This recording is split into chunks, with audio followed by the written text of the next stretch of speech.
നമസ്കാരം. കുട്ടികൾക്കും മുതിർന്നവർക്കും ഒരുപോലെ ഇഷ്ടമുള്ള ഒന്നാണല്ലോ ഡയറി മിൽക്ക്. നമ്മളെപ്പോഴും കടയിൽ നിന്ന് വലിയ വില കൊടുത്ത് വാങ്ങാറാണ് പതിവ്.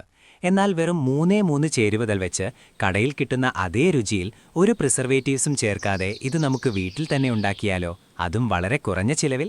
വിശ്വസിക്കാൻ പറ്റുന്നില്ല അല്ലേ? എന്നാൽ വീഡിയോ മുഴുവനായി കണ്ടുനോക്കൂ. ഇതിനായി നമുക്ക് പ്രധാനമായും വേണ്ടത് മിൽക്ക് പൗഡറാണ്. നല്ല ക്രീമി ടേസ്റ്റ് കിട്ടാൻ ഇത് അത്യാവശ്യമാണ്. പിന്നെ വേണ്ടത് കൊക്കോ പൗഡർ. ഇതാണ് ചോക്ലേറ്റ് ഫ്ലേവർ നൽകുന്നത്.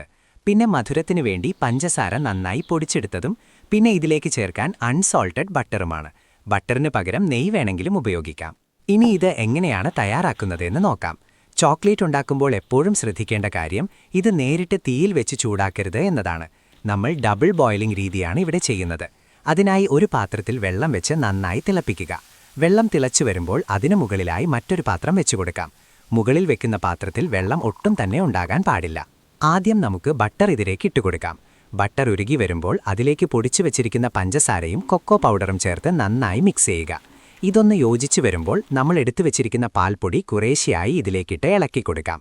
കൈ എടുക്കാതെ ഇളക്കണം, അല്ലെങ്കിൽ കട്ട പിടിക്കാൻ സാധ്യതയുണ്ട്. നല്ല സ്മൂത്തായ ഒരു പേസ്റ്റ് രൂപത്തിൽ ഇത് കിട്ടണം. ഇവിടെ പ്രത്യേകം ശ്രദ്ധിക്കേണ്ട ഒരു കാര്യമുണ്ട്. ഈ മിക്സിലേക്ക് ഒരു തുള്ളി വെള്ളം പോലും വീഴാൻ പാടില്ല. വെള്ളം വീണാൽ ചോക്ലേറ്റ് കട്ട പിടിച്ചു പോകും. നമുക്ക് വിചാരിച്ച റിസൾട്ട് കിട്ടില്ല. നമ്മുടെ ചോക്ലേറ്റ് മിക്സ് റെഡിയായിട്ടുണ്ട്. ഇനി ഇതൊരു സിലിക്കൺ മോൾഡിലേക്കോ അല്ലെങ്കിൽ ബട്ടർ പേപ്പർ വിരിച്ചൊരു പാത്രത്തിലേക്കോ ഒഴിച്ചു കൊടുക്കാം. എയർ ബബിൾസ് പോകാൻ വേണ്ടി പാത്രം ഒന്ന് ടാപ്പ് ചെയ്ത് കൊടുക്കുക. ഇനി ഇത് സെറ്റാകാൻ വേണ്ടി ഒരു അരമണിക്കൂർ ഫ്രീസറിൽ വെക്കാം.